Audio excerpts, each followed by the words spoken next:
अपनी टांग डाल रखी है और पैर में से तड़ातड़ आग के शोले निकल रहे हैं। चूल्हे पर खोलते हुए तेल की कड़ाही रखी है और वो पकोड़े तल तल कर खा रहा है।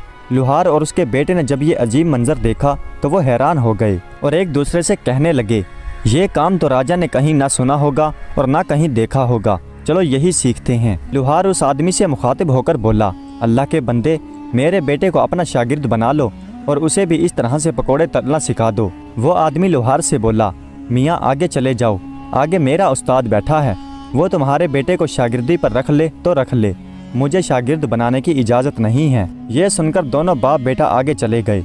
चलते चले जा रहे थे।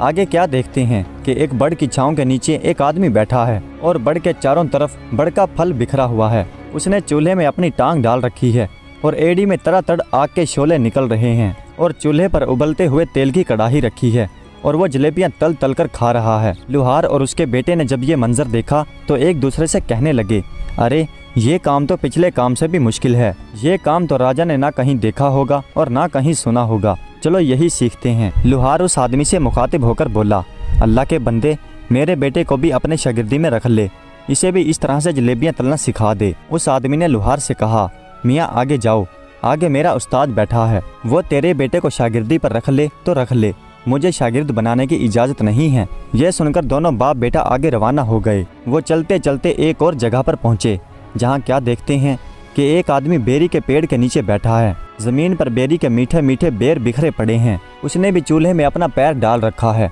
और पैर में से तड़ातड़ आग के शोले निकल रहे हैं। चूल्हे पर गन्ने के रस से भरी हुई एक कड़ाही रखी है और वो गुड़ बना कर खा रहा है। लुहार और उसके बेटे ने जब ये मंजर देखा तो मन ही मन में कहने लगे, अरे ये काम तो पिछले काम से भी ज़्यादा मुश्किल है, ये काम तो राजा ने ना कहीं सुना होगा और ना कहीं देखा होगा, चलो यही सीख लेते हैं।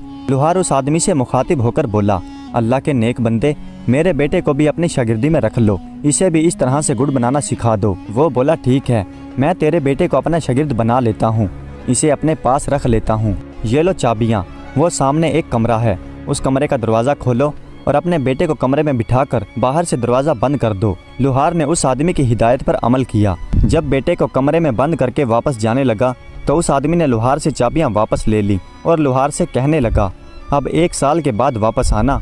लुहार चाबियां देकर अपने घर वापस लौट गया। उधर लड़का कमरे में भूखा प्यासा बैठा था, इंतजार कर रहा था कि कोई आए और उसकी मदद करे, लेकिन पूरा दिन गुजर गया और उसकी मदद के लिए कोई ना आया। फिर जब लड़के ने कमरे में चारों तरफ देखा तो उसके रोंगटे खड़े हो गए, खून खुश्क होने लगा। उसके सामने एक खौफनाक नज़ारा था। कमरे के अंदर चारों तरफ इंसानी हड्डियां बिखरी पड़ी थी। लड़के ने सोचा, न जाने मुझसे पहले कितने